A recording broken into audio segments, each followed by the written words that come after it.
Friends çıkıp durun.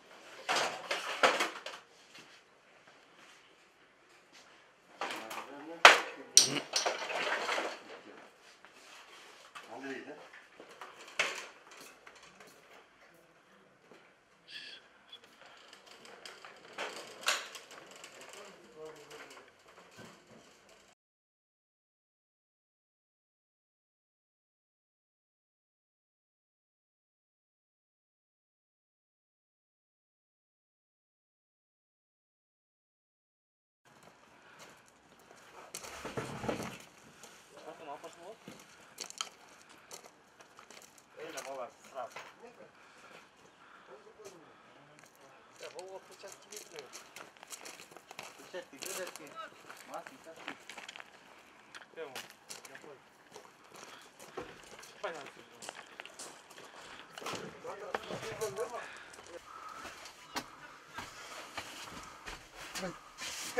Çık falan şimdi.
Dur var sana var.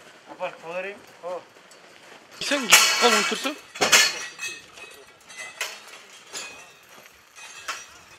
Tekizde salıp tekizde çiçek var. Geçemiyor. Мектеп госпиталында жакшы мындай сүйүнүчтүү кабар болуп атат. Бейтаптарыбыздын акыркы 8 жөнүгөчө сакайтып чыгарып, медперсонал, бардык медициналык кызматкерлер обсервацияга кетишти. Бүгүн болсо мына ушул жердеги медицинский аппаратуралардын баарын өзгөчө кырдаалдар министрлигинин кызматкерлерине убактылуу сактоого өткөрүп берип жатабыз. Кийинки пландар болсо бул өкмөттүн жетекчилиги астында экинчи күзгү кышкы сезонго даярдоо иштери жүрүп жатат. Атайын ушул Гансиде иштеген мед кызматкерлердин баягы база даныгын жасап атабыз. Базабыз даяр турат. Кийин баягы мобилизация кылганга адрестер менен, эмелер менен, данныйлар менен баары даяр. Кондиционерлер кислородный, ИВЛ аппараттар, дары-дармектер кийин баары эле жетиштүү болуп калды. Ошонун баарын азыр биз бияктан мына өзүңүздөр көрүп атасыздар, баягы тарат ийбейли деп, бир жерде кармайлы деп, баарын ушу убактылуу сактоого өзгөчө кырдаалдар министрлигинин кызматкерлерине өткөрүп берип атабыз убактылуу. Учурда Семетей госпитализациясы толук жабылды. Башка айтканда консервацияланды. Биз ал жердеги оорукчандардын баардыгы айыгып чыгып, бүгүн үйлөрүнө кетишти.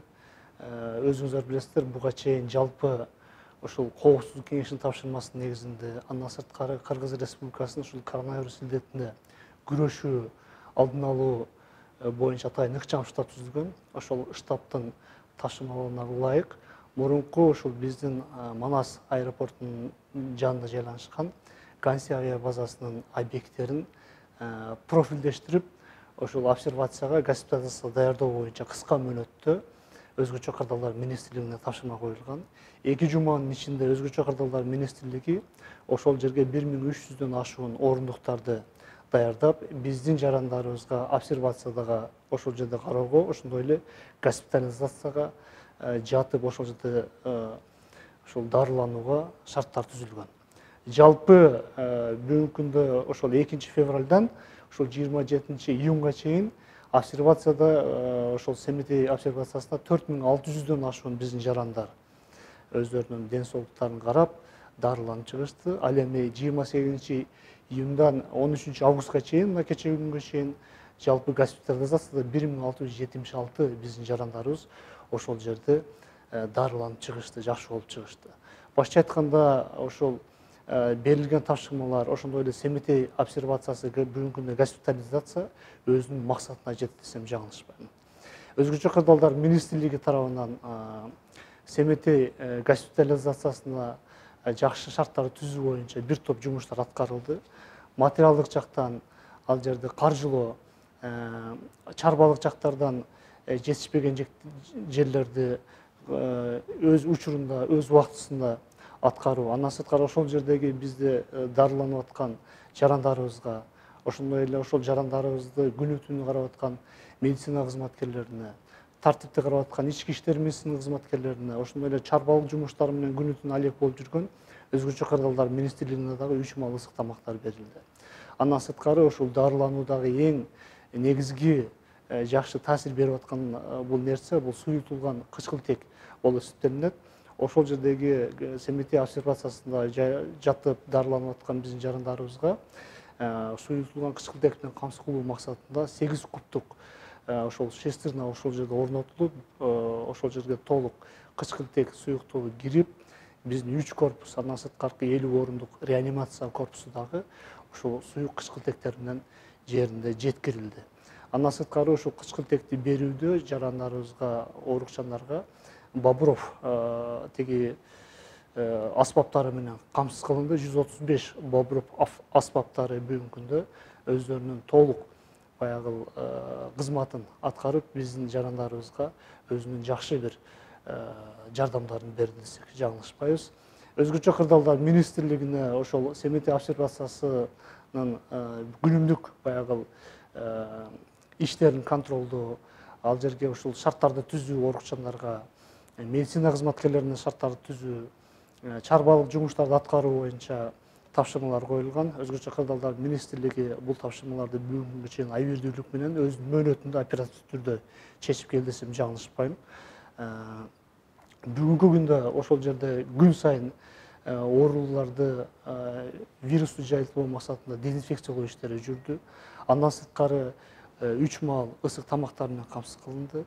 Андан сырткары ошол жерде коммуналдык иштер бир топ токтоп калган болчу. Коммуналдык жумуштарды суу менен камсыз кылуу, канализация жумуштарын аткаруу, ошондой эле 3 фаздуу электр энергиясын туташтыруу, ошондой эле эгерде электр энергиясы өчүп кала турган мезгилде оперативдүү түрдө жанагындай дизелдик электр энергия берүү, кошумча булактарын орнотуу жумуштары дагы ишке ашкан. Өзүңүздөр билесиздер, өзгөчө кырдаалдар министрлигинин кызматкерлери ошол коронавирус илдетине күрөшүү, алдын алуу боюнча кызыл зонада алдыңкы медицина кызматкерлери менен биргеликте алдыңкы рядтарда, алдыңкы катарларда иштеп жүрүштү.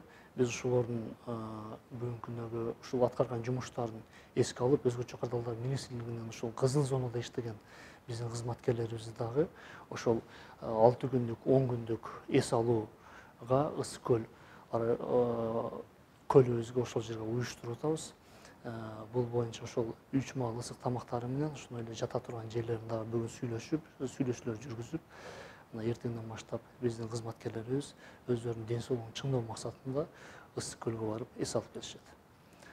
Бул дагы биздин баягы кызматкерлерибизге болгон биздин колдообуз, жардамыбыз болуп эсептелинет. Андан сырткары мына күн сайын ошол Семетей госпитализациясына чыгып аткан таштандыларды күн сайын алып чыгуу, аларды утилизация кылуу, башка жакта таратпоо боюнча дагы жумуштар аткарылып атат күн сайын. Биз булардын баягы коронавирус илдетинин жайылып кетпөө максатында ушул жумуштарды аткарып атабыз. Азыр эми бизге өзгөчө кырдаалдар министрлигине республикалык штаб тараптан талаптар коюлду. Мына экинчи толкуну келет деген божомолдоолор болуп атат. ошол семетий обсервациясын экинчи толкунга даярдоо, ал жерге буга чейин иштеген медицина кызматкерлеринин баягы өздөрүнүн адрестерин, телефонуна чейин алып, эгерде дагы ушундай күчөлүп кете турган болсо, медицина кызматкерлерин чакырып, өздөрүнүн жумуш орундарын түзүп, кышка даярдоо жумуштарын даярдап атабыз. Эң негизги маселелердин бири ошол семетий обсервациясында 1350 орунду азыр кышка даярдоо максатында жылуулук системаларын киргизүү биздин астыбызда турат. Биз Кудай буйруса, мына азыр өкмөттүн коллегиясына бул тапшырмалар коюлду. 1 ноябрга чейин биз бул жумуштардын баарын аткарабыз.